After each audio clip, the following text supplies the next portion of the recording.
1918 में हिंदी मशहूर कवि सूर्यकांत त्रिपाठी निराला 22 साल के रहे होंगे। उन्होंने अपनी आत्मकथा कुल्ली भाट में लिखा था, मैं दालमऊ में गंगा के तट पर खड़ा था। जहां तक नजर जाती थी गंगा के पानी में इंसानी लाशें ही लाशें दिखाई देती थी। मेरे ससुराल से खबर आई कि मेरी पत्नी मनोहरा देवी भी चल बसी है। मेरे भाई का सबसे बड़ा बेटा जो कि 15 साल का था और मेरी 1 साल की बेटी ने भी दम तोड़ दिया था। मेरे परिवार के और भी कई लोग हमेशा के लिए जाते रहे थे। लोगों के दाह संस्कार के लिए लकड़ियां कम पड़ गई थी। पलक झपकते ही मेरा परिवार मेरी आंखों के सामने से गायब हो गया था। मुझे अपने चारों तरफ अंधेरा ही अंधेरा दिखाई देता था। अखबारों से पता चला था कि ये सब एक बड़ी महामारी के शिकार हुए थे। निराला का परिवार ही नहीं, भारत को आजादी दिलाने वाले महात्मा गांधी भी लाखों लोगों की तरह इस जानलेवा बीमारी स्पेनिश फ्लू के शिकार हो गए थे। गांधी की पुत्रवधू गुलाब और पोते शांति की मौत भी इस बीमारी से हुई थी। अगर गांधी इस बीमारी से न ठीक हुए होते तो शायद भारत की आजादी की लड़ाई का इतिहास दूसरे ही ढंग से लिखा जाता। इस महामारी ने करीब 1,80,00,000 भारतीय लोगों की जान ले ली थी। कहा यह भी जाता है कि मशहूर उपन्यासकार प्रेमचंद भी इस बीमारी से संक्रमित हुए थे। इतिहास के पन्नों में इसकी इतनी चर्चा नहीं होती, लेकिन इस महामारी के कारण ही ब्रिटिश सरकार के खिलाफ लोगों का रोष आसमान छूता चला गया था।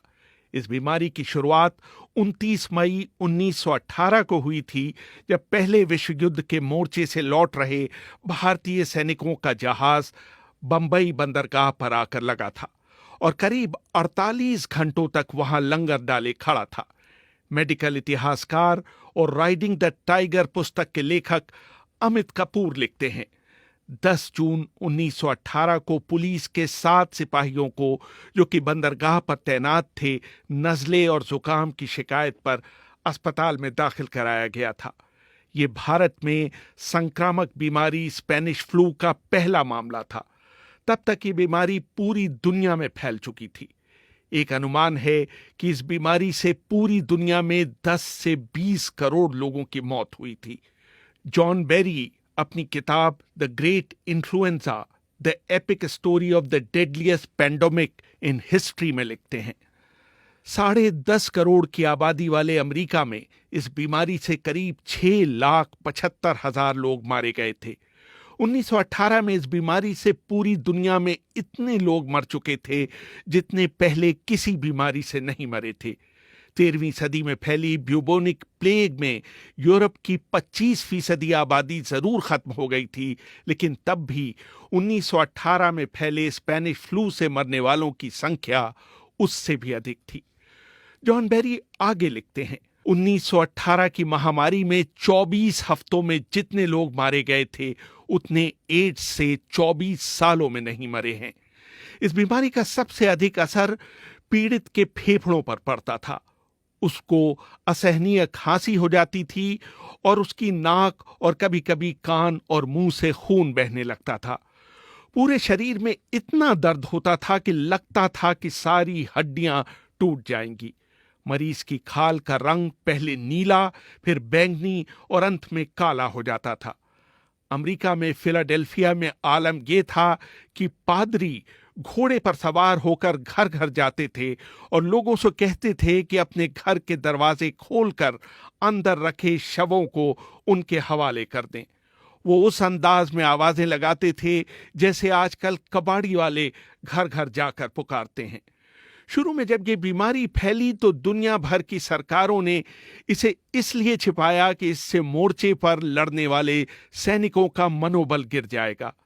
सबसे पहले स्पेन ने इस बीमारी के अस्तित्व को स्वीकार किया, इसलिए इसे स्पेनिश फ्लू का नाम दिया गया।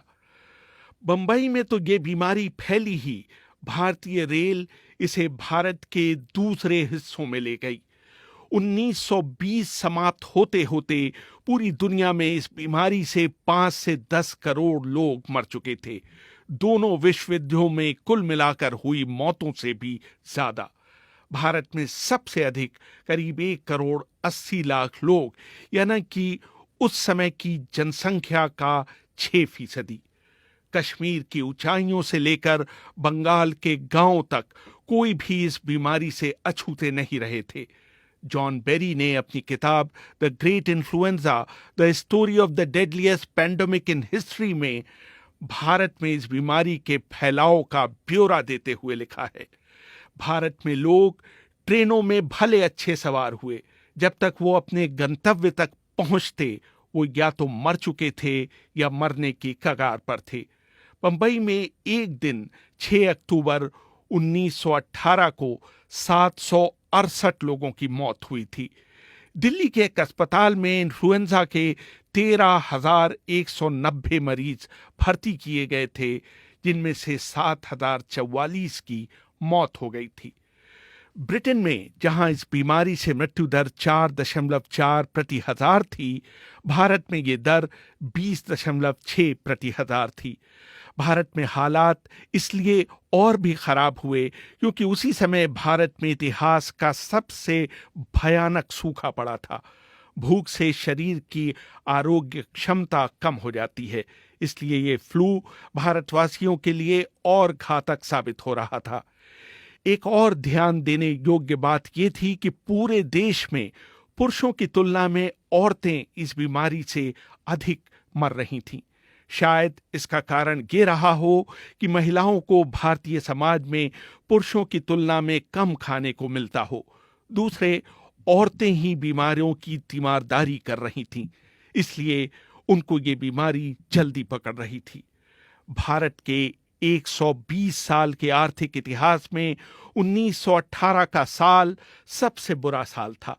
भारत की विकास दर 0 से कहीं नीचे -10.8% चली गई और मुद्रास्फीति ने पिछले सारे रिकॉर्ड तोड़ दिए। इस बीमारी ने भारतीय अर्थव्यवस्था को बंगाल के सूखे और विश्व युद्ध से भी कहीं अधिक प्रभावित किया। भारत की जनगणना के इतिहास में सिर्फ एक बार 1911 से 1921 में हुआ है कि देश की जनसंख्या पिछले 10 वर्षों की तुलना में कम हुई हो। ये कहना शायद गलत नहीं होगा कि इसमें सबसे बड़ी भूमिका स्पेनिश फ्लू की थी। मार्च 1920 आते आते इस बीमारी पर नियंत्रण पा लिया गया था। रेहान फजल, BBC, दिल्ली।